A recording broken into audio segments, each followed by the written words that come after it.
एक राजा घने जंगल में शिकार करने गया। शिकार करते करते वह दूर तक निकल गया और अपने साथियों से अलग हो गया।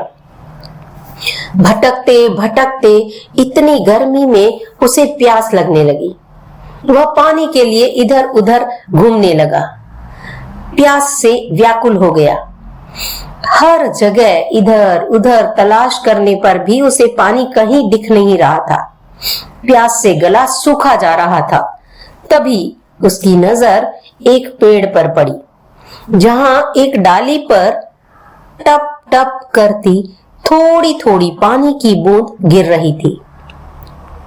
राजा जल्दी से दौड़कर उस पेड़ के पास जाकर नीचे पड़े पत्तों का दोना बनाकर उन बूंदों से दोने को भरने लगा। टप टप टप टप धीरे धीरे छोटी छोटी पानी की बूंदों से जैसे तैसे बहुत समय लगने पर आखिर वह छोटा सा दोना भर ही गया।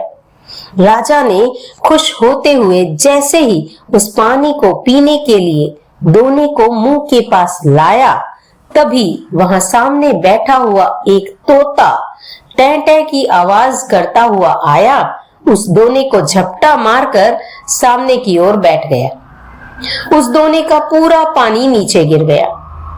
राजा बहुत निराश हुआ कि बड़ी मुश्किल से पानी नसीब हुआ और वो भी इस पक्षी ने गिरा दिया। लेकिन अब क्या ही हो सकता था।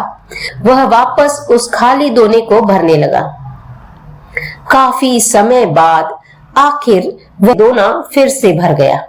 राजा फिर से खुश होकर जैसे ही उस पानी को पीने लगा, तो फिर वही सामने बैठा हुआ तोता टें टें करता हुआ आया और दोने को झपटा मार के गिराकर वापस सामने बैठ गया। अब राजा गुस्से में लाल पीला हो उठा, हताशा से भर गया था कि मुझे इतनी जोर से प्यास लगी है, मैं इतनी मेहनत से पानी इकट्ठा कर रहा हूं और ये दुष्ट पक्षी मेरी सारी मेहनत को आकर गिरा देता है। अब मैं इसे नहीं छोड़ूंगा।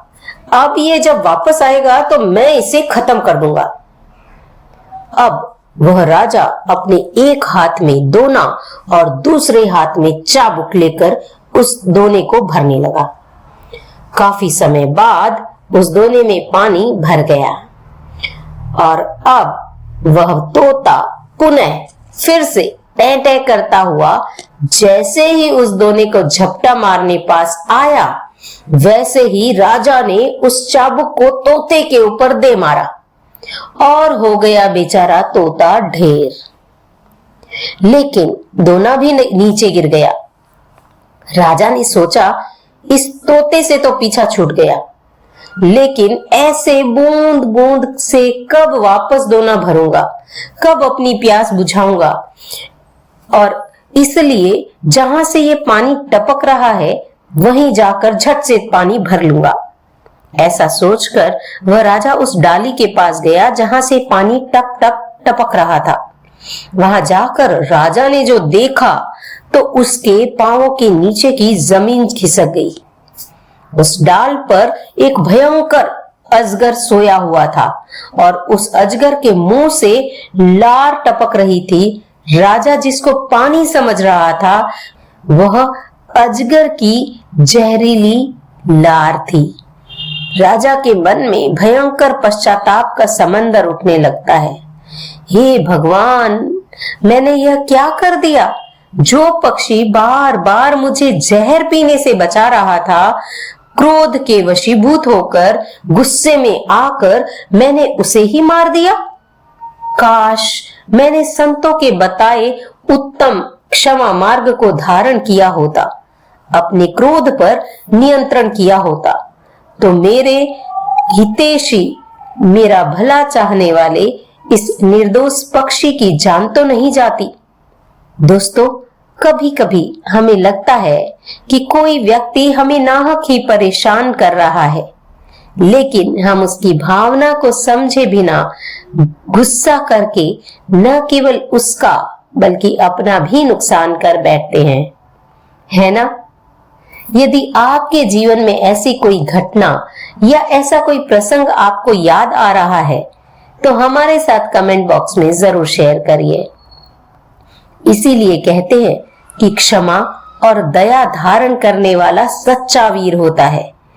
क्रोध वो जहर है जिसकी उत्पत्ति अज्ञानता से होती है और अंत पश्चाताप से ही होता है। क्रोध में कोई काम अच्छे से नहीं होता। क्रोध पाप का मूल है। अतः क्रोध में विवेक न खोएं। आपको ये हमारी कहानी कैसी लगी हमें कमेंट बॉक्स पर लिखकर जरूर बताइए। अगली कहानी तक साइनिंग ऑफ, जय श्री डागा। तब तक स्वस्थ रहिए, मस्त रहिए। धन्यवाद।